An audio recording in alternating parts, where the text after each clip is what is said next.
Hello and welcome back to another episode of the Sinead Says Podcast. This week we have Orla Swan. Hi. She is a nutritionist and health coach, and I've known her a few years now, so she does very good work, and she's always fighting for women's health. Fighting. I feel like you are a fighter though. I am. It's You're very a bit like, passionate. and you get like pissed off about something, then you have to like, I think I seen you the other day, like talking about fat shaming, but we will talk about it. But first we need to talk about the sponsor, which is BetterHelp. And I'm just interrupting this podcast to talk about our amazing sponsors, BetterHelp, who have sponsored the Sinead Says Podcast from day one. And you all know how much I love therapy and vouch for it all the time. It has been completely life-changing for me. It has really upped my game. And for me, it just really helped me with my performance, my self-belief, you know, setting boundaries to be the most successful person that I can be. And it's also really helpful for learning positive coping skills and how to set boundaries. And it just empowers you to be the best version of yourself. So BetterHelp is convenient, flexible, affordable, and all online. And all you need to do is fill out a brief questionnaire to get matched with a licensed therapist and find a time that suits you. So to get 10% off your first month, just visit betterhelp.com/Sinead. That is betterhelp.com/Sinead. So this week is, so every season of the podcast, I do one episode on female health. We had the period repair manual author on last time. And then we had Ashleen as well, OK Nutrition as known as. And then we have Orla here today as well to talk about all things women's health. We have loads of questions and I just feel like so many questions. And I just feel like one episode needs to be dedicated to women's health, especially because I have so much health issues. We're just talking about it. The both of us were like, we're fighting for it because we have so many ourselves. Yeah, we do. But welcome to the show. Thank you. Tell us a little bit about yourself and how you become to be so passionate in women's health. Yeah. So my name is Orla Swan, also known as the Health Hun on Instagram. That's my business. I basically started through my own struggles. So I've got IBS myself, irritable bowel syndrome, PCOS, polycystic ovarian syndrome, and have just, and we were just talking about probably something else in the mix there somewhere too. Like literally there's new symptoms every so often and I'm just like, oh my God, what is this now? I've got a rake of things wrong with me and I've struggled with my mental health and stuff in the past. Last year I spent a lot of time dedicating to healing trauma as well. So yeah, I'm very passionate about using like my own experience of what I've gone through and bringing it forward into education basically, because you just feel so lost and helpless when you don't really know what's going on. You know, it's the uncertainty with your nervous system that causes you to freak out a little bit more. The cortisol rises and everything just gets worse. I specialize in 3 areas. Female health, obviously with hormones, mostly PCOS, PMS periods, painful periods. You shouldn't have painful periods. It's not the norm. A little bit of endo, a little bit of fertility, and then also IBS and digestion, and relationship with food and body and disordered eating, something I'm really passionate about as well. Basically started through my own struggles and did a complete career change and has led me to where I am today. Amazing. That was a very good introduction. It's better than mine. Thank you. I've practiced. And now I'm like, I don't even know where to begin because I'm like, oh, there was so many there. So I would say probably the thing we haven't really talked about on this podcast is probably gut health. And I don't know if you're on that side of TikTok, gut health TikTok, but everyone's like healing my gut. We're dipping into TikTok now. Yeah. I'm like, they're always talking about healing their gut and their all this. And I'm like, but how can you tell me? How do you know that you have bad gut health? How do you know what's going on? And then how can you fix it? And how is it affecting your life? So basically, what is gut health?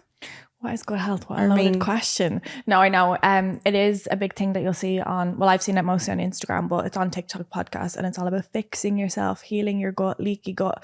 And a lot of this stuff is marketing. A lot of this stuff is literally like gimmicky shit to make you feel that there's something wrong with you and you need to fix yourself. So I suppose if I just start with what's like abnormal symptoms, because a lot of people don't know what abnormal symptoms are. I lived most of my life with constipation and just thought it was the norm for me because it was what I've always had. But if you've got constipation, diarrhea, bloating, distension, cramping, reflux, any of those kind of things, that's not normal. And it will be passed off as, I suppose, not that severe because they're just kind of uncomfortable symptoms that you deal with. It's not like you're having a heart attack or anything like that. So people don't really do something about it. But I suppose there's like 3 areas for optimizing your gut health. So what I kind of focus on with clients is The gut-brain connection. So you need to be looking at your gut-brain connection, the stress side of things, your mental health side of things as well. How safe you feel in your body, how safe you feel in your work environment, your relationships, all that. The second thing would be your gut microbiome. So people have heard about probiotics and, you know, prebiotics, and should you be taking all these kind of supplements all the time? And I suppose what people focus on is the wrong thing there. It's really about like supporting. So I suppose if I give the example of probiotics, people will take a probiotic consistently, but then won't actually provide the bacteria, the good bacteria in your body that you're kind of putting in with the food they need to grow, with the environment they need to thrive. So you're kind of wasting your money a little bit. Sorry. Ooh. Yeah. Okay, I was just about to say, I forgot to take my probiotic today. Yeah. Well, like I suppose if you've got an overall general healthy diet, and again, we can kind of dig into what's healthy and unhealthy and whatever, in terms of like balance. But I suppose what people do is they just think of like the fix rather than how to take a step back and look at the bigger picture. So I really look at everything holistically. And then I suppose the third thing would be your gut motility. So people wouldn't look at that. So your gut motility is, we've got, I need to get used to moving this mic around. Your gut motility is you've got muscles throughout your gut that will move at a certain rate, and that can be affected by your thyroid, can be affected by exercise, can be affected by stress. So like too much exercise, too little exercise can affect it as well. So people can then have issues with constipation. Kind of people would relate to like a sluggish bowel and stuff, or even diarrhea. So people might have heard of runner's diarrhea. So those would be the three areas I would look at. But what you'll see in the media and marketing as well is like leaky gut, cut out sugar, do these cleanses, do these detoxes, remove gluten, remove dairy, and there's just so much bullshit online, and it really fucks me off a little bit. But I think it's hard to sift through, I suppose, if you don't really know where to start. I think it's just so hard to know where to start. Like, obviously, oh my God, guys, I have a parasite, but it's really not that big a deal, isn't it not? Is it? I don't know. It depends. So that would be outside of my scope of practice. That would be kind of like medicine. But there's obviously some things that we've got a collection of species in our gut. So there is some parasites, there is that would be considered not that harmful. Like there would be bacteria in your gut that aren't that harmful, but there can obviously be ones that are really harmful, that you do need to get support medically to kind of get that cleared. But you will see a lot of cleanses online that are like parasite detox and parasite cleanse and stuff, and it's like I'm like looking at them all. I know. I think try the medical route first, and then if you don't get any luck, then try these things, because you might not need to go through all this shit for nothing. Okay. And you know, in terms of like, you said your gut brain. Yeah. Do you think having, you know, gut health issues affects your mental health, or your mental health affects your gut health? 100%. Wait, which way? Both ways. So if you're just fucked both ways. Yeah. So if you're stressed and you can gain the bad bacteria in your gut. So it wouldn't necessarily happen like just like that. Okay. And it's not necessarily to do with your bacteria. It can lead to that, but your actual nerves. So if your nervous system is instantaneous. So just for anyone that doesn't know, I suppose when you go into your fight or flight, it's to protect you from danger. So if you give the example of like touching a hot stove, like if you had any sort of delay with that, you would burn your finger. You could have 3rd degree burns, but you lift it off like so quick that keeps you safe. So if you were in a chronic state of fight or flight, you're of a chronic state of dysregulation with your gut-brain connection. And we have pathways going from our brain to our gut and our gut to our brain. And there's actually I love this fact, there's twice as much information going from your gut to your brain. So a lot of us will think, okay, brain controls everything. Brain is logic. Brain knows what's up. It's all of our thoughts. But the sensing in our gut can actually give us more data from our environment that can lead to the thoughts and lead to kind of the information that we process as well. So this is why it's really good for intuitive eating and mindful eating and stuff like that. So a lot of people will focus on, okay, I've got an issue now with the food that I'm eating, not realizing that maybe they just had a really bad fight with someone that day, or maybe not realizing that they got really negative self-talk that day. And this, like you said, this can lead into a very vicious cycle with like, I'm causing my own gut issues, or my gut issues have just flared up and I don't know why they flared up, and now it's affecting my mood. So like I've been in it myself. I've had IBS for years and it was undiagnosed for a few years. And then I didn't know everything that I knew. I didn't have my qualifications. So I didn't know how to actually take a step forward. And it's just a cycle you're stuck in. You're like, what the fuck is going on? Somebody help me. Yeah. Yeah. But I think when you actually look, like I said, taking that step back, looking at the bigger picture, not getting stuck in this like cycle of, okay, I just ate this food now and I'm bloated now, or I've got cramping now. What is it in that meal that created that issue for me? And because what can happen is you can go down a very slippery slope where you try to almost pick from each meal what the problem was. Then you're like, okay, I got it that time. And you're left with a very narrow list of foods. So people try to eliminate themselves, not realizing the influence of the gut-brain connection on that as well. So there's something called the nocebo effect. So you've heard of the placebo effect. Yeah. So something that can actually, you can convince yourself that a drug will benefit you, even though it's all psychological.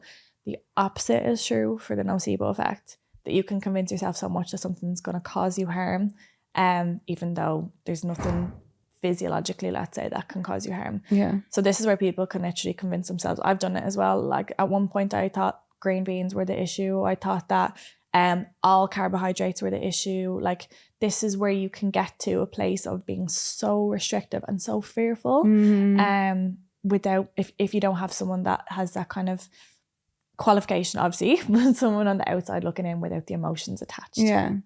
I know. And I went through that as well. I remember I went and did my meditation and obviously I didn't eat gluten, I didn't eat dairy, we didn't eat meat, we didn't drink. Obviously, like it was just the most cleanest diet you've ever done. And I mean, it took Don't use the word clean. Yeah, it's not really clean. Is it clean? So again, this is where diet culture can come in with like relationship with food. So if someone is so fearful about food and they attach labels to it as well, they can then see, okay, this is a clean food. And maybe that will help them make healthier, more nutritious choices.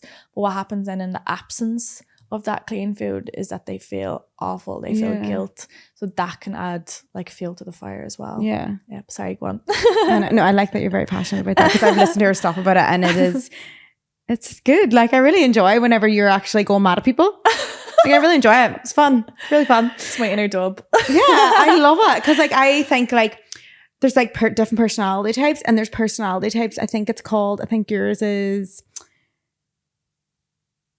activist. Okay. I've never heard of this. Yeah. So there's people like me who are just want everyone to be positive and like want everyone to be good and like sees the good and girls are and then there's someone who's like no stopping people. Okay. So it's like there's like all these, anyway, I'll find you the book, but anyways, all these spiritual personality types. Yeah. And you know, like you see someone sticking up. Is this numerology? I don't know what it is. I literally listened to a podcast. It was on the Boss Babe podcast. I will find it. Okay. But it was made so much sense. And like I was like labeling all my friends because I would never step up and be like, hey, stop doing this. And I do sometimes, but I feel like that's not my personality. My personality is like, hey, mellow, like let's calm everyone down. Whereas yours is like, no, stop with the misinformation. Yeah. And like my friend Siobhan's like that too. And it's like a very different person. I'm like, no, keep the peace. Like, you know.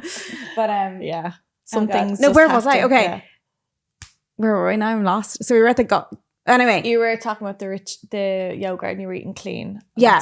Obviously I went there and then became pain-free. But you know what's so funny? When I look back at it, every day was so slow because I obviously was in silence. Yeah. And I'm like, there was days that I was in pain. It wasn't really like I was completely pain-free. Yeah. But then after that, I just stopped eating like mostly like gluten and like meat. I had no meat, no gluten, no dairy, blah, blah, blah. And obviously like started to lose weight. And then I was like, okay, this is not really a good option. And then just started to add things in. But I do remember that fear. And it's the first time I've ever felt like that because usually I just want to eat everything. Yeah. So it's the first time I ever felt like real fear because I was in so much pain prior.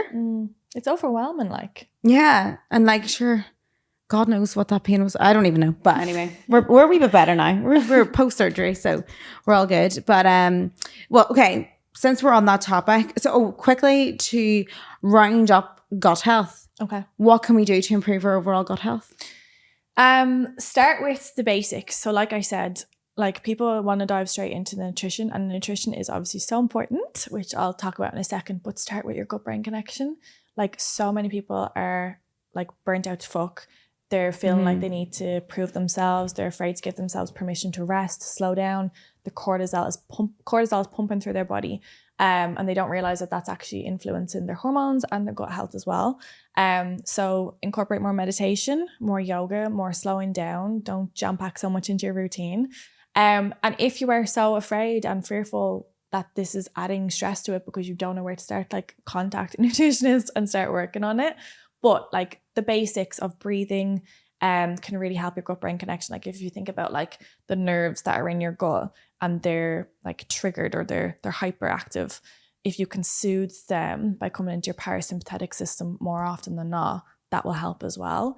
On the food side of things, I don't go down the route of trying to find the intolerances first, unless it's like standing out on me, like someone's eating like a massive amount of artificial sweeteners and they've got IBS. That's potentially a trigger for them. So I'll call that out and be like, okay, let's just remove that because that could be something that's a big piece of the puzzle. But I focus on incorporating stuff first. So like incorporating fiber. There's different types of fiber. So depending on if you have constipation or diarrhea type of issues or type of IBS, really trying to support what your kind of sweet spot is with the different types of fiber. So there's soluble fiber and insoluble fiber. So soluble fiber means that it absorbs in water and it creates like a gel-like consistency on like on the outer layer of your still. Break the poo taboo. No, we need to talk about it. Like my clients will always be like, sorry, this is TMI, but I need to tell you this. I'm like, fucking talk about it, because there's so much shame with it as well. And that keeps it stored and trapped, and we don't let it out then. Like you have to be able to speak about this stuff online. There is nothing worse than like bringing your poo in a pot to the doctor. That was me last week, bringing my poo in the pot. And it's fucking rotten, but like why? And they're so chill about it. They're like, hey, take it, and they just like do whatever with it. Yeah. But I did have a friend look at my poo. So why are we talking about poo? We're like, but it's like talking about periods. It's something that we didn't do years ago. You think we can talk about poo openly? Yeah. If any boy that fancies me is listening to this podcast, or me, stop listening right now. Okay, thank you very much. But I think it should be normal. It's normal for fucking men to talk about it, so it should be normal for us. I know, but you know what? Like, there's a book that I read, and they were like, keep a wee bit secret. Well, I don't mean that I'm going to sit down. Yeah, but we can talk about poo to our friends. What's your poo like? I have had my friend look at my poo, but I was on a drunk night and I goes, look at my poo, that's not normal. She was like, holy fuck, that's not normal. No, seriously, if you fancy me, please remove yourself from this podcast. I think we should just do like a pre-warning. Any men interested in us two single gals, do not listen. Yeah, just remove yourself. I don't think they'll be listening to podcasts on female health. No. But you never know. Such a funny girl on TikTok I listened to the other day, and she's Scottish. Scottish accents are the best. But she goes, if you're not a female, a gay or the they, get the fuck off my TikTok now. Oh, she's so funny. But then she proceeds to talk about stuff that, like, obviously she doesn't want guys to hear. Yeah. But yeah, hilarious. But what was I saying? Oh, right. Soluble fiber creates the gel. So things pass nice and smooth transition. And then you've got the insoluble fiber, which creates like a bulk. And the most common thing I see is girls with women with basically eating a lot of salad foods. So like lots of cabbage, lots of kind of like raw veg, and it really creates like a bulk, and it's needed. But if you don't have that soluble fiber, that creates the gel to help move it along more smoothly. What was the soluble fibers again? Soluble like types of soluble fiber. Yeah. So flaxseed would be the highest. Just have flaxseed today? Yeah. So a spoonful of flaxseed in your diet every day. Get your oats in, get your root vegetables in. They're really good. Avocado. And yeah, so really trying to incorporate more balance, more variety, and more fiber as well. And then if needs be, if you do have some sort of digestive issues that need kind of more attention, looking for kind of trigger foods and stuff, intolerances then afterwards as well. Yeah. You know, on that, what you were talking about there before was cortisol. And I feel like I learned a lot about cortisol and digestion and like the power of meditation and mindfulness, etc. for digestion. And it is mental when you become so aware of your own digestion. You're very aware of your body as well as me. I mean, you're like, okay, this is what's happening to you today. We need to go meditate. Like, we're very aware of like why. Like, I don't think I was aware before, but now I'm like, okay, I'm not digesting today. I feel like this. I need to like decompress my nervous system and get my cortisol levels down. So yeah, like even talking about the stress and high cortisol in the body. And I think even one of the most simplest things is realizing that when you're in fight or flight, your blood goes to your limbs and it doesn't go into your like organs to digest properly. Yeah. And then your nutrients aren't being absorbed because they're being used, like the energy is being used elsewhere for you to run, hide. And when you look at being in that state for a long period of time, there is going to be a lot of issues. Yeah. And there's a little fly. And I just think, I always say this, the problem with our day and age is that we're stuck in chronic stress. We're stuck in fight or flight. We don't come home like our parents or grandparents and like kick our feet up and put our feet by the fire and chill. We're home with our phones looking at our ex-boyfriend's pictures. Yeah. We are constantly like waiting for an email, waiting for a call, like looking at other people's Instagrams and just constantly in fight or flight. So I think it's more like so much more important to spend 20 to 30 minutes at least more. But start with that if you're not doing anything. It depends, like, a bit of yoga, a bit of meditation, actually being mindful, pitting them all together. Like when you think about making yourself a coffee in the morning, some people don't even remember because they're thinking too much. If you actually be like mindful of like touch the kettle, check in with yourself. Yeah. Like making your cup of coffee, sipping it. People are constantly watching TV, what's eating and stuff like that, like just not being mindful of it. So I think what do you think is the... Yeah, nervous system regulation would be a massive thing that I work on with clients. Yeah. More recently I've done a clinical trauma qualification because I'm so interested in that. And how like people's dysregulated body being in fight or flight all the time on a chronic level as well. Can really, really impact their hormones and their gut health and even their choices that they make with their relationship with food, disordered eating patterns, trying to control negative self-talk with their body. So this is where it's almost like these can be the symptoms and it's like, well, what's the root? Obviously food does play a massive role, but just I suppose on that topic, come back to how safe you feel, come back to how certain you feel, come back to how chaotic you feel, like what's your routines like, what's your home like, what's your time schedule like, how much pressure are you putting on yourself, and incorporating these things as well. So even just to give the topic, I suppose, that connects the two of mindful eating. So no one eats mindfully. I think people are. So I did a talk on the weekend at an event here and some people were eating mindfully, which was good to see. But people don't slow down. I remember trying to get my dad to do it and he's like, my dinner's going to be fucking cold by the end of this. And I was like, he's like a child. Because it does feel unnatural, especially if people are like rushing to a meeting or if people are wanting to kind of eat the food because they're hungry or because it looks so enjoyable and they want to eat it all. But it's like, slow it down. But Orla, you are the slowest eater I've ever seen in my life. Because I had to be. I can't even describe, like I am the fastest eater you've ever seen in your life. Stop that. No, and I sometimes try, even in my meditation camp, like you've no one to talk to, there's no one to watch. Like I was like, okay, go slow. And I really did go slow. But I don't know what's wrong with me. Why I don't. It's like a tendency. So it's almost like one of your things to just be more intentional with trying to be mindful. Yeah. So maybe you can be more mindful when you're sitting and watching the waves, whereas having a conversation with someone the other day and they were like, no, I need to be doing something when I'm on the beach. So it's just like we all have our environments or maybe our activities that we are okay with being mindful and other ones we feel uncomfortable. So we need our vices, we need our phones, we need to be doing something. So it takes practice. Like I wasn't always a mindful eater. Like I worked... Like I used to eat on the bus and like cram everything in between my college lectures and going to work in an emergency department. And, that wasn't always me, but now I genuinely enjoy it. And I think what people don't realize is that you can actually get more enjoyment out of your food as well. You can actually regulate your appetite more, your hunger and fullness more if you slow down. So you can, I suppose if you don't eat slowly or mindfully, the likelihood of you overeating as well is much higher. And the likelihood of you going into a food coma is much higher too, because you're after eating your food so quick that you're too full. And I have just done so many years of feeling so bloated and distended, opening my buttons and just feeling so shit that it impacts the rest of my day that I'm just like, I'm just not doing that anymore. So I've really set up my life in a way that prioritizes that. So people taking 20 minutes for lunch, nope. I take my hour lunch, and I don't, like, a lot of people will try and fit in a workout class on their lunch break as well.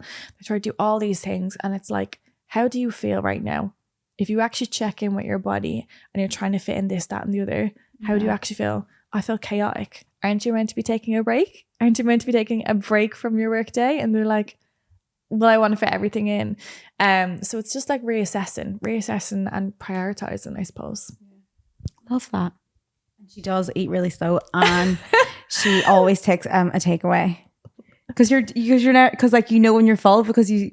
Yeah. Whilst I'm like, oh, I'm so full, which is shit. Yeah. Okay, I promise I'll be better. Good. I was better when I was working with you. accountable. I was really good and I was mindful and it was good. Okay, I'm going back to that. Right. Okay, so the next thing I want to talk about is, because we've talked about periods like previously as well, so you've all got that kind of talk, but we haven't talked about IBS, and IBS is so common right now, and you know, a lot of people probably undiagnosed as well, because it's kind of like a guess, isn't it? It's diagnosed based on ruling everything out, so it's by exclusion. So it's kind of like, even the way they're diagnosed is so like uncertain. Like every client I have, they're like, I kind of think I've got IBS, but I don't know, because they're like, oh yeah, we've ruled out this and this, anything like more sinister, so you must have IBS. And it's like, okay, where do you go from there? Like I remember my diagnosis, I had to get a fucking scan, or not. Wait, hold on, let's just say irritable bowel syndrome, because we didn't say that. Oh yeah, it's irritable bowel. Basically like a gut diarrhea brain disorder. And symptoms. Yeah. Okay, So go. you Sorry, could I have interrupted you there, but in case nobody knows what the word IBS meant. Yeah. Sorry. Basically, there's 3 different types. You could have IBS constipation predominant, IBS-C, IBS diarrhea predominant, which is IBS-D, or IBS mixed. There's IBS like unknown or something as well, but I don't see how that's any different from the mixed. So I don't know. It's not necessarily it's not necessary to know which type you have. It's really just about understanding how it affects you and what you need to kind of put in place. So like, for example, like I mentioned, if you've got IBS-C, constipation predominant, you need to add in more soluble fiber to help with constipation.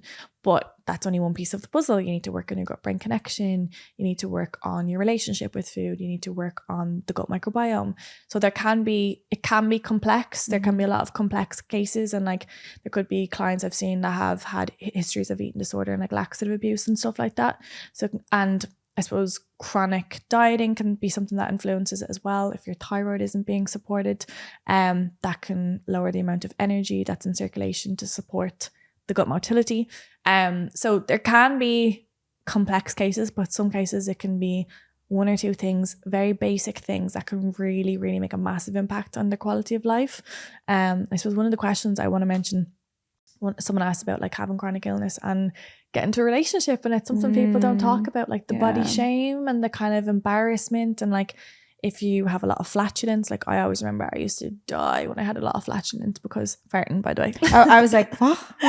Flatulence is like the correct medical term, but farting. Okay. Farting, guys. Yeah, but I suppose it's something that would be seen as just a negative side effect. And what I really want to help people understand, if you've got IBS, you don't have to deal with these symptoms. You can actually get to a place of symptom management, and you'll be diagnosed and be told, take a laxative if you've got constipation predominant, or take an anti-diarrhea tablet and maybe like antispasmodics or peppermint capsules or whatever. And it's like, that's not the only piece of the puzzle, and that's not going to be the most effective or the most impactful for managing your IBS.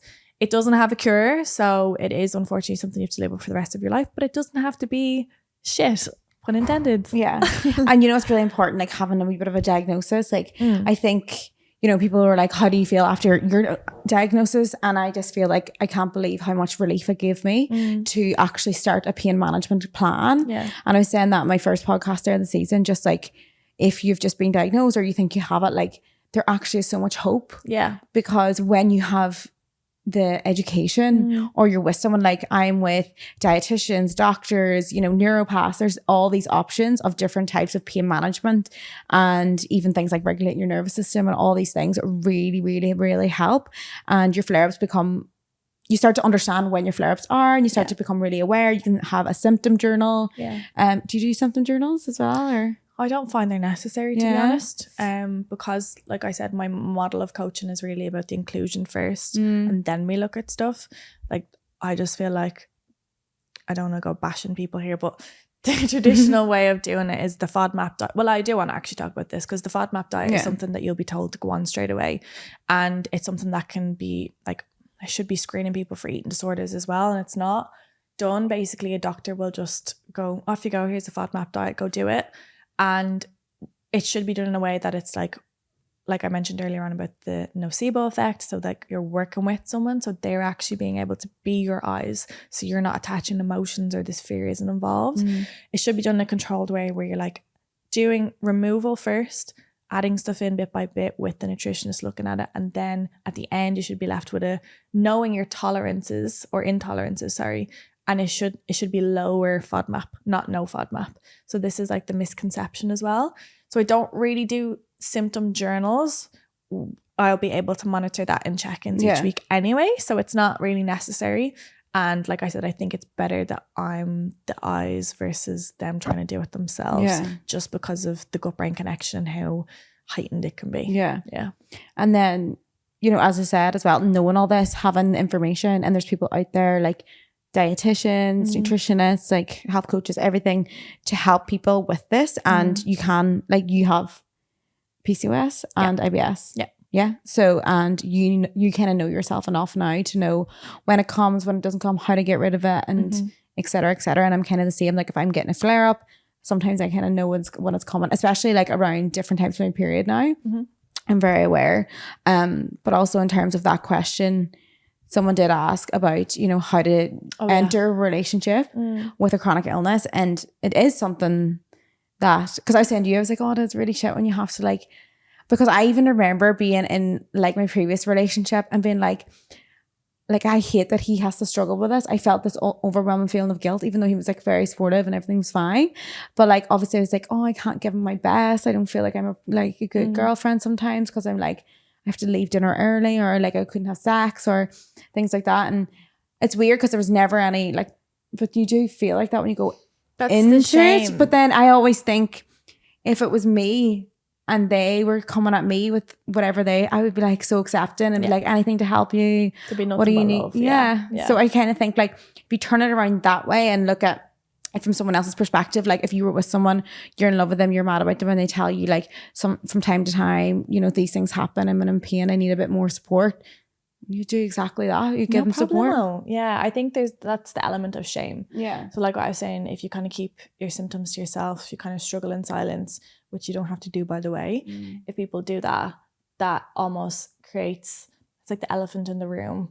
Or, you know, when people don't really communicate what's on their mind, and then when it kind of comes to actually talking about it, it's blown out of proportion. It's kind of like that.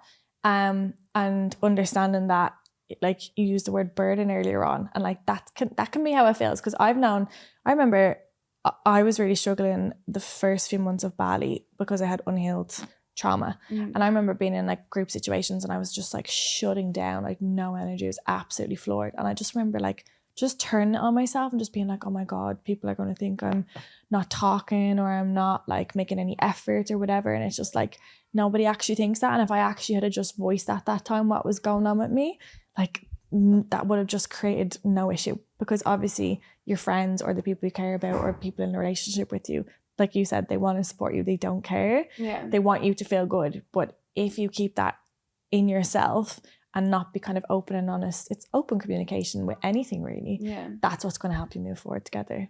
Yeah. And compassion for everyone as well. Because I always feel like if you have compassion for yourself, then you can have compassion for others, and you can see, you can also see how people react to you when you say things like, you know, I will say things like, hey, you know, I'm going to have to go home. Like I'm having really bad tiredness. Like, and sometimes I get really floored in the evenings if I'm, and it just depends, but very, very tired in the evenings. And, you know, there will be some people that'll be like, come on. And you have to understand that you take a lesson from that and be like, I'm never going to be like that if a friend tells me they want to go home. Yeah. I like to take lessons from it and be like, bye, I'm going home anyway. No, sometimes I do say it because I'm a people pleaser, but we'll get there. Okay, so we're going to do questions now. Okay. We screenshotted some of them there, didn't we? Yeah. Okay. Oh, there's lots. Where should we start? Oh yeah, this is something that you said earlier, but is leaky gut a real thing, and what are the symptoms? No, leaky gut is a symptom. Okay. So, yeah, so a lot of people will think it's a diagnosis in itself. So you've got the lining of your gut, okay? And basically you want to keep that as intact as possible because harmful bacteria will go through that and then will cause inflammation. So it is a thing, but it's as a result of like dysbiosis, inflammation, chronic stress, you know, all of the things that we spoke about that you can incorporate or try to reduce, that creates this. It's almost like creating constipation. Now it can happen as a result of like, if you are intolerant to gluten and that's something you haven't diagnosed yet or haven't tried to work through, that can be something that creates that, but it's not an illness in itself or a diagnosis in itself that you actually have to put these fucking these strategies online, and they're so restrictive. Yeah. And it's like, if you actually take a step back and look at the bigger picture, you'll see how much stress you're causing this individual. Yeah. That's creating further distress in the body, which is adding to that leaky gut, you know? So it's like a lot of the things that you'll see online don't look at the bigger picture. They don't take a step back and connect human beings as a full, like in the medical system, the body systems are disconnected. So it's like you go to a gynecologist for your okay, and it's like then you go to a gastroenterologist for your gut, and it's like no one talks to each other. And especially with PCOS, because with PCOS they might go to a gynecologist, but it's actually an endocrinologist that looks at hormones, and they don't communicate with one another. So it's like, if you take a step back and look at the bigger picture and see how well your nervous system can actually drive. So if you give the example, you've got different hormone glands in your body. So you've got like your thyroid, you've got like your pituitary gland, you've got like your adrenal glands, which produce the cortisol and the adrenaline. They communicate with one another. Like they're not just operating by themselves. So what we might see is someone with high stress might have an affected thyroid and might have affected reproductive hormones. You might see differences with estrogen and testosterone and progesterone. A prime example would be low progesterone. If you've got too much stress in the body, you won't make enough progesterone, which means you could have PMS problems, which means you could have might not be able to ovulate and might have issues with fertility. And you'll go to a fertility specialist and they'll just be like, okay, you just have low progesterone. We'll just give you some progesterone stimulating drugs. And it's like, let's take a step back and look at the reason why they don't have enough progesterone in circulation and communicate and connect the dots. I'm after going on such a tangent there, but no, because I was going to ask you about this anyway, because we're basically like going into like hormone imbalance. Yeah. Because that's something I even remember, like, because you know I don't even know if it's like true, but they say that endometriosis is a hormone imbalance, and then that's how it appears. It's part of it. Well, there's not really that much research on it, which that's the problem. Shit, but, it's part of it. Like for symptom management, looking at high estrogen can be really beneficial. Similar with PCOS, if you've got a lot of cysts with PCOS, high estrogen can be like lowering estrogen can be a way to do that. Like I've seen it in some clients, they have gotten scans and then follow-up scans, and after working for a few months, their cysts have actually been reduced, which is fascinating, because if you don't look at the nutrition, the stress, the supplementation, looking at the root basically of whatever it is, they could have gone and got surgery just to remove a cyst, and which is fair enough. If you need to get that done, you need to get that done. But then what happens if in months they've got more cysts? So it's like, obviously firefight, and if there's an emergency, do what you need to do. But again, coming back and looking at the bigger picture, really. Yeah, because even like, if you think after my surgery, I could have went full force into like just doing what I was doing before, but instead I was like still like, it's so weird now, because this is like the lesson and the meaning I get out of my endo that it keeps me strong. I always say that it makes me meditate every day. Like, and I have to meditate because I know I need to keep my like cortisol low as well, and I know I need to keep my stress low in order to get away. So then also I get all these other benefits of meditating every day. I actually spoke about this with Siobhan, because she was just like, I feel like I have no consequences for my actions because I don't have a condition. Just like, I know. I just forget to do these things. I know. And I was like, I like instantly now. My body's like, immediately no. What are you doing, bitch? Get back in line. And you know what's so funny? People are like, well, how do you, what? And I'm like, I always say to myself, do you understand how nasty I was to my body my whole life? Like I was so nasty to myself. And also like the way I treated my body in the ages of, I don't know, you know, when you go into teenage years, and then right up until maybe only 5-6 years ago, where I only began the education journey. of nutrition and understanding that I need to feed my body with fuel, because I spent, like I spoke about this in my emotional eating podcast way back in season 1, when, you know, I think a lot of us have been through our own sort of bad eating habits. And that's purely down to like lack of education on how to, like, I just thought if I don't eat, I'll be skinny. And in fact, that's not the way at all. I'm just going to fuck my body. So I always think like I treated my body so bad when I was younger because I didn't have any education. And now my body's like, hey, sorry, you can't get away with that. So that's where we're at. And I do understand that as well. But yeah, I think we all got fucked in our diet culture years. I think now we're starting to get somewhere. Like the younger generation, do you think we're getting somewhere? I did the talk on the weekend, and I was asking everyone in the room, does everyone know about diet culture? 40 people, and they all said yeah. And I was like, that's fucking amazing. People know what diet culture is. They know about it. Obviously, maybe they don't know the extremes of like how it can show up like literally every day or like literally every disordered thought that can pop up. But it is massively shifting thanks to, like, when I started my Instagram, there was no one talking about diet culture. And I was so like torn at the start between like wanting to be kind of like in the fitness side of the industry with nutrition and then also in the diet culture. And what I found is I'm in the middle. Diet culture obviously has fucked a lot of people in the ass. I'm sorry, can I say that? Yes, you can. Sorry, I'm very vocal and very what's the word? Very vulgar on my own podcast. But basically, like, diet culture, the awareness is needed and it's rampant still. Like literally, maybe I'll talk about it now. I saw content the other day that it was literally like, I'm not going to say word for word in case I get myself in trouble, but it was someone basically. I've seen it on our close friends. Yeah, it's not good. It was fat shaming. Fat shaming, like literally. Like, you don't want to be fat. Yeah, you don't want to be fat. It's like, come train with me, basically, something like that. And have you not done nothing about it? Yeah. And it's just like this victim blaming and shaming. Okay. So it's like your problem, your fault that you're fat.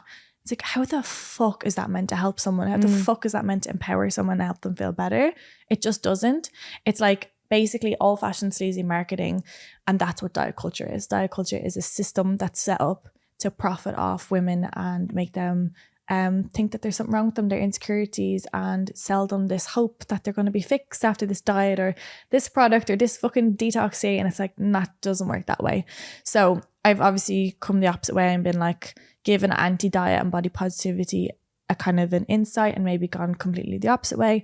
But now I've come back around to understand that there is a need for sustainable fat loss in certain circumstances, but not in the circumstance of like, say you and me, where we were like obviously very in a thinner body obviously already, and then wanting to get fucking abs and get shredded and doing all these extreme behaviors.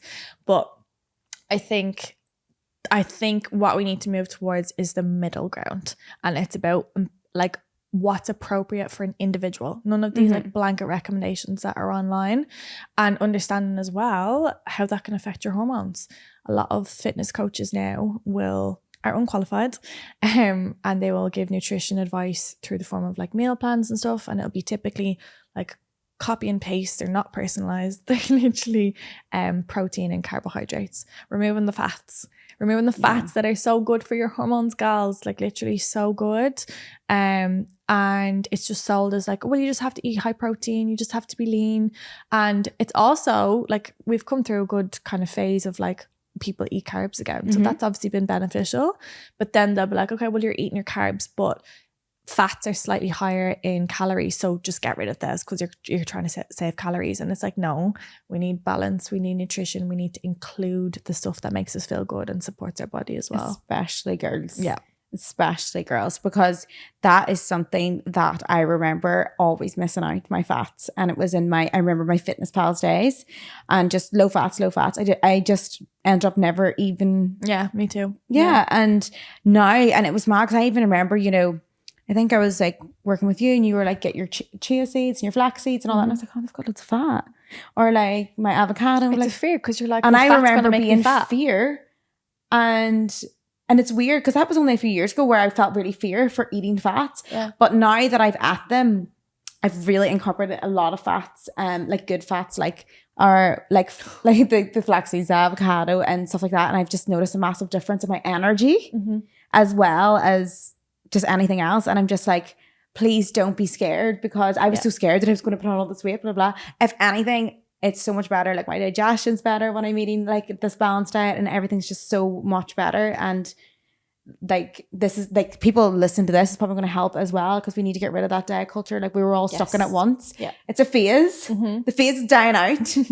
We're now in our nutrition era. We're in our nutrition era. We're in our education era. So here I want to introduce my own online course, The Brave Way. It's a 21-day online meditation course that I have created to help people build a habit of meditating each day, gain mental clarity, shift their mindset, increase their confidence and their self-love. And I know what you might be thinking, like meditation, that's not really for me, but trust me, I used to think the exact same, but this course is designed to make meditation accessible for everyone, regardless of your experience level. And plus, with this added subconscious work, manifestation and visualization meditations and self-work, you'll be working on uncovering your true self, manifesting your deepest desires, and removing any blocks or resistance to self-love and self-belief. And if you sign up today and use the code Sinead Says 10 and check out, you will get 10% off, and I promise you won't regret it. So we were just talking about, sorry, we got cut out there, but we had diet culture, and then we were talking about hormonal imbalances. Okay. So let's just say hormonal imbalance.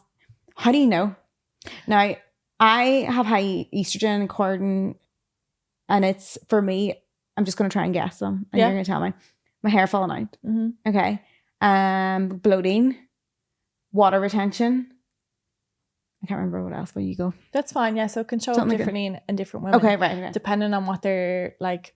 So hormonal imbalance is such a like general thing. And it's like, it's becoming like a new thing that's similar to like gut health kind of fad stuff in terms of like heal your gut, heal your hormones. And it's like, it's a very broad thing. Like, I think one of the questions was about like blood tests and stuff. There can be multiple different things that are high or low for you. Say for you personally versus me could be very different, and we could actually have the same symptoms. So it's like to get to the root of what your hormonal imbalances are, or if you've got a diagnosis underlying, which a lot of people could have PCOS and they don't realize. A lot of people can have issues between like PMS and PMDD, and it can be from like anything from LH, FSH, prolactin, estrogen, progesterone, testosterone. You're just saying letters to me now. But yeah. So people ask for blood tests. There's no point. I have a screenshot on my profile basically of the different types of blood tests. So I can even put that up again after the podcast is released. But like what you just said, if you don't know what this stuff is, you're not going to know what the fuck I'm talking about. So there's no point me explaining it anyways. But you could have hair loss, hair growth. So hair growth kind of like male characteristics. So you could have like facial hair, mustache, sideburns, nipple hair, you know, a long, thick, long hair on your arms and your legs and stuff like that. And then obviously the opposite is the hair loss, which like make it make sense, guys. But it can be to do with estrogen, inflammation, high androgens, different things like that. Also hormonal acne can be a big thing, which has been a battle for me throughout the years. We're in a good place at the moment, which is great. And you can have digestive issues as well, issues with your periods, either having a menstrual cycle, but you've got long cycles, short cycles, severe PMS, mood swings, high cravings. I'm trying to think of the other one that was in my brain now, it's gone. But yeah, as you can see, there's lots of different symptoms, and you can't just be like, okay, how do I balance my hormones? You have to figure out what's driving it. So if I give the example of PCOS, there's 4 drivers of PCOS. So there is inflammatory type of PCOS. There's insulin resistance type of PCOS, which is to do with like your blood sugars and stuff. And then there is cortisol, adrenal type of PCOS. And the 4th one can be to do with contraceptive pill as well. You can have like a temporary post-pill PCOS, which can resolve if you don't have an underlying PCOS existing beforehand, or it could be like you actually figuring out you've got PCOS now, which can happen to a lot of women. They've been in the pill for like their whole life, 10 years, whatever it is. They might have gone on the pill for painful periods. They might have gone on it for acne or whatever it is. And then they come off and they're like, oh shit, I didn't realize I had this whole time. So yeah, it's a fully loaded question. But that's, I suppose, a bit of an understanding of imbalances. And if you've got any of them symptoms, then, you know, push forward and the doctors are holistically. Yeah. It's probably a good way. What I find, unfortunately, is that I am kind of the last resort, which I don't mind, but as in a lot of clients will go to the doctors first and get no support. It's one of those things that's kind of similar to what I mentioned about IBS, where they don't have much they can do medically. So they either will offer them something like the pill or like a progesterone type of drug to kind of induce a cycle or fix the period, and it's not a period, obviously, on the contraceptive pill. And I get it. They don't have nutrition knowledge. They don't understand, like I said, they don't connect the dots with the other systems. So they can't advise on how to support supplementation wise, you know, so they have to give these medication. But I would rather they didn't. I would rather the medical system and like nutritionists and health coaches and stuff spoke together, and it was like a system of referrals. But maybe that's something in the future. But advocate for yourself. Like, don't be afraid to be like, okay, what I'll typically see is they'll be told, we've got these blood tests and there's nothing wrong, because they don't actually know how to read the blood test as per the up-to-date research. So they'll read them as per the laboratory set of like, this is high, this is low, it's out of range, or it's in range. But you can compare some of them and there's like optimal ranges. So yeah, this might be the high, but you could be just underneath, which obviously is not optimal. So that's something that is worth investigating as well. And like, if you know yourself, like PCOS, endometriosis is something that takes so long to diagnose. If you know something is wrong, continue to ask for support. Go to a nutritionist, go to someone who specializes in female health and get the support that way as well. Like, don't sit in that kind of like, you're deflated, I suppose, when you're told there's nothing wrong with you, and you fucking know there's something wrong with you. And it's, you cannot explain the feeling of like, I know. Yeah. I used to be like, feel my organ. Like, I literally got a doctor to feel my organ, because I would have real problems up my left side, which when they did surgery, they realized like my water pipes were just covered in endo. So I used to be like, feel it. And I would make him feel it. And I mean, he was like, oh, it's probably a pulp muscle. Like, the things that they would come up with. And I would just like, please listen to me. And then I kept going back, because I was like, oh, maybe it is pulp muscle, or maybe it is this. And then kept going back. But yeah, so yeah, honestly, keep going back. If you feel it in your body, like, please just continue. And even listening to podcasts like this, you might understand your own symptoms. So that's what happened to me. I literally got diagnosed through TikTok. Mental, that this like, is it was on become, like, obviously I was Googling my symptoms, and then on TikTok I was just like, what was coming up was just these people with endometriosis, adenomyosis. And I remember going to the doctors and being like, is this what I have? I have all these symptoms, except I didn't have like really like loads of blood. So I was so confused. There can be, because there can be like common symptoms and there can be abnormal ones. Like one of the ones I'm experiencing right now, I've got a PCOS flare, which I haven't had in a long time. And I forgot how fucking sore it is. I've got joint pain, like inflammation through my hands, my feet. And every so often it's just like shooting pains. And I'm just like, ow. But I went to the doctor with that. I think it was during lockdown. So like 3 years ago now. And was explaining all these random symptoms together, being like, something's going on. And he'd be like, I don't know, maybe it's just stress. I'm like, it's not fucking stress. It's not stress. They were like to me, are you stressed? I was like, no, I meditate every single day. I'm very chill. I live in Bali. Like, my life is vibe. And they were just like, you're stressed. And I was like, oh God, maybe I'm stressed. So someone asked, is PMS normal? But are we talking about PMS symptoms? Like, as in like premenstrual symptoms? Yeah. As in extreme ones? Is that what we're doing? So I suppose to answer the question, it's not normal. It's common, but it's not normal. Like, you technically should have higher progesterone that prevents those symptoms. So like, first stage of your cycle, it's all about the estrogen, all about feeling good. You're hyped up, you're confident, you're feeling sexy. And second half of your cycle is more like a nourishing kind of energy with your progesterone. It's if you have enough, you shouldn't feel like severe anxiety. You shouldn't feel that those kind of mood swings, that lowness, those cravings, the lack of energy. You should, to a certain amount, like you should see like your strength dip in your training slightly, but it shouldn't be to the levels that you are literally like going to go for a nap and you're not going to do anything and you're not speaking to anyone and you're emotionally eating. Like, it shouldn't be that severe.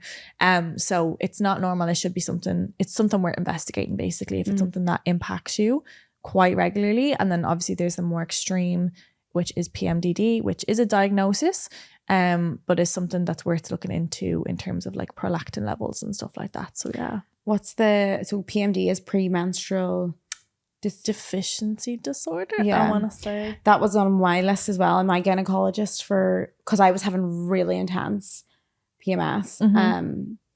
But to be fair, all that's kind of calmed down now at the minute. Like I haven't had the boob pain. I haven't had like anything like that prior, like after my surgery. But I would have like really, like would be crying at the drop of a hat, emotionally eating, like my boobs were the worst. I could not walk up and down the stairs. Or if I was going, like going over a bump in a car, I was like, ah. And do you know what's so funny? I was on the implant when I was younger.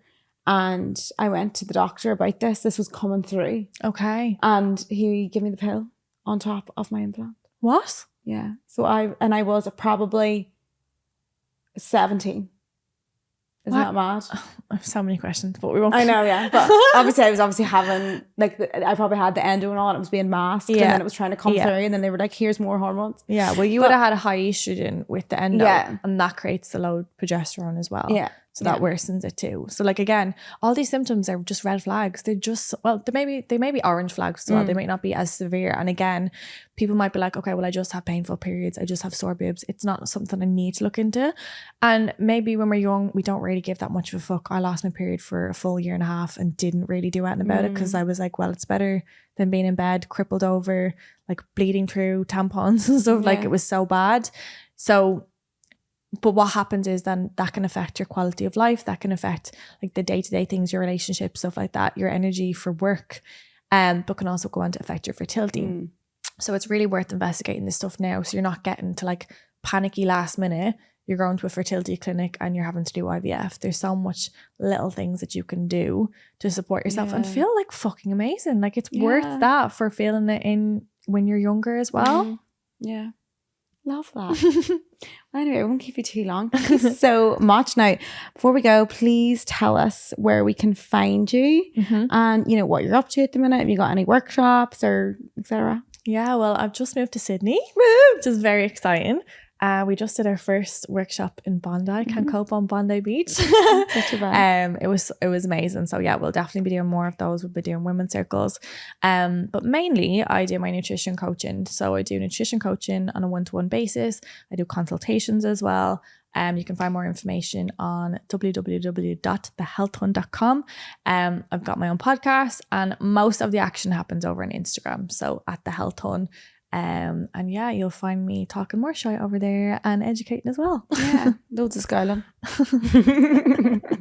Well, thank you very much for having us. And guys, if you've liked this, please subscribe and you'll get a little notification every time that we have a new podcast.